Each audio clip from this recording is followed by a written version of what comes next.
मनोज जरांगेंच्या आंदोलनामध्ये मुळे एक तरी मराठा समाजाच्या तरुणाचा फायदा झाला हे त्यांनी आम्हाला कधीतरी हिशोब द्यावा। मनोज जरांगेंच्या आंदोलनामुळे मराठा समाजाचा कमी आणि मुस्लिम समाजाचा जास्त फायदा झालेला आहे।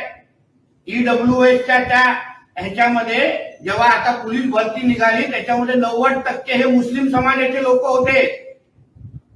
म्हणून आता मराठा समाज आणि महाराष्ट्रामध्ये हा मनोज जरांगे पाटील हा आधुनिक मोहम्मद अली जिन्ना तर नाही ना असा प्रश्न विचारला जातोय सगळ्यांमध्ये।